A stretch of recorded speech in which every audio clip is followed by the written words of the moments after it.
अस्सलाम वालेकुम दोस्तों, तुसी देख रहे हो हसीन पंजाब टीवी ते मैं तुहाडा मेज़बान अमीर हमजा। दोस्तों सब तो पहले अपने चैनल हसीन पंजाब टीवी नूं करो सबसक्राइब ते नाल लगे बैल दा बटन दबाओ ताकि साडी हर नई आने वाली अच्छी और बेहतरीन वीडियो साडे वीरां तक आसानी नाल पहुंच सके। और तुसी वो वीडियो देखो सब तो पहले। अज जनाब अपने वीरां भरावां वास्ते कोई पहलन झोटी दी वीडियो लैके हाज़र होए हैं। बुरी झोटी है, पहला सूआ सूईए, माशाल्लाह अनमोल हीरा है। कैमरामैन साहब झोटी दिखाणगे, उस तो बाद सारियां गल्लां बातां मालका कोलों पुछांगे कि कदों सूईए, किन्ना दुध है, की डिमांड है। अच्छे तरीके दे नाल कैमरामैन साहब जानवर दिखाना है, दिखाण दे विच कोई कमी बेशी ना रवे।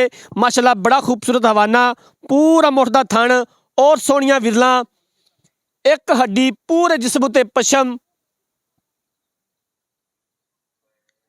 बल्ला मत्था, बग्गी मुछ, कालियां अखां, माशाल्लाह अनमोल हीरा, मुंदरी दा नग, प्योर नीली दी झोटी मेरे वीरां दे सामने।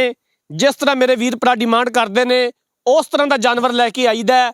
अपने वीरां दी डिमांड पूरी करी दी है। नीली बाहर दे जानवर अपने वीरां भरावां नूं दिखाई दे ने, नीली दा शौक पूरा करवाईदा है। अच्छे तरीके दे नाल कैमरामैन साहब झोटी दा अंग अंग दिखाना है, दिखाण दे विच कोई कमी बेशी ना रवे। बाकी लैण देने मुकद्दर ने, भाईजान इहनूं खोल के टोरिया जे 2-4 कदम ताकि अच्छी तरह तसल्ली हो जाए। हमेशा तो कोशिश रही है कि अपने वीरां नूं अच्छे तो अच्छा जानवर दिखा सकिए और अल्हम्दुलिल्लाह दिखाई दे भी ने जानवर। नीली बार दे जूं दे जानवर दिखाई दे ने अपने वीरां नूं।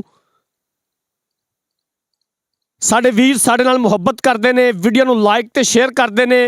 ये साडे वीरां दा खसूसी प्यार है, ये तावन है, ये चलदा रहेगा इंशाअल्लाह ताला। बशर्ते जिंदगी असी अपने वीरां वास्ते मेहनत करते रवांगे, अच्छे तो अच्छे जानवर लैके हाज़र होंदे रवांगे। झोटी कैमरे की नज़र है, दरिया की झोटी है, जूं की झोटी है। कैमरामैन साहब इनकी कट्टी भी दिखा दिया जे। आ कट्टी है सेम अपनी मां रंगी, माशाल्लाह कट्टी बड़ी खूबसूरत है।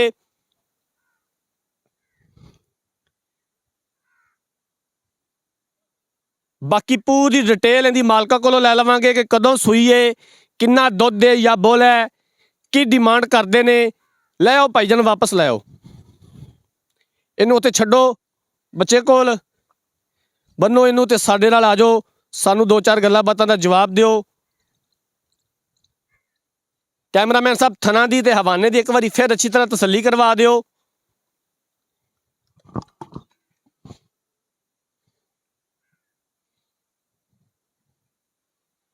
माशाल्लाह थन बड़ा कमाल है, पूरा मुठदा थन है और माशाल्लाह सोहणियां विरलां ने। जानवर देख लिया, मालकां नूं बुलाने आ ते मालकां दे कोलों पूरी डिटेल लै लैने आ, पूरी तफसील लैने आ। इत्थे आ जाओ भाई अख्तर। अस्सलाम वालेकुम जी। वालेकुम सलाम जी। भाई अख्तर की हाल है? ठीक शुक्र रब दा भाई, मौजा रब दी रहम तो। थोड़ा उच्चा बोलो, कोई ऑपरेशन तो नहीं हाँ होया? जी ठीक है जी, मौजा रब दी रहम दा, शुक्र है मालक दा। झोटी अपनी किनवा सुवा सूई है ते कदों सूई है? पहलन जी पहलन, आज चौथा दिन होगा सूई नूं।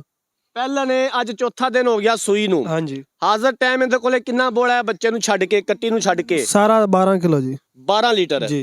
कोई इहदे थना दा फाल्ट, कोई मसला मसाइल? नहीं नहीं, ओके इंशाल्लाह। ओके दी रिपोर्ट है, हाँ सील जी, अशराफ है। बिल्कुल बिल्कुल। किन्ने दे पैसे ने, किन्ने दी आपां फाइनल वेचनी है? इनदा मुल तो जनाब 2,90,000 रुपये। अच्छा। फाइनल 85,000। ते अगर 2,85,000 दे विचों मजीद असी कहिए कि दीद प्यार करो ते करोगे? बिल्कुल करांगे इंशाल्लाह जी ठीक हो गया। लो जनाब मालकां दियां गल्लां बातां सुन लईयां ने। पहला सूआ झोटी सूई है, कैमरामैन साहब एक बारी फिर दिखा दिओ जानवर। पहला सूआ सूई है, चौथा दिन है सूई नूं। हाजर टाइम 12 लीटर बोला मौजूद है। पिछे कट्टी है। 2,90,000 रुपया भाई की डिमांड करते हैं। 2,85,000 रुपये की फाइनल बेचनी है। 2,85,000 के विचों भी मजीद असीं इंशाअल्लाह ताला गुंजाइश कढ़ावांगे अपने वीरां वास्ते जिथों तक हो सकिया। अगर किसी वीर भरा ने ये जानवर खरीदना है, ये नीली का तोहफा खरीदना है, राबता नंबर 0312 612 2054, 0312 612 2054 इस नंबर पर व्हाट्सअप बनिए। अगर साड़ी अज वाली वीडियो पसंद आए, वीडियो लाइक तो शेयर जरूर करना है। जिंदगी रही तो मिलांगे एक नई वीडियो के नाल। अपने मेज़बान अमीर हमजा ने दो इजाज़त। अल्लाह हाफिज़।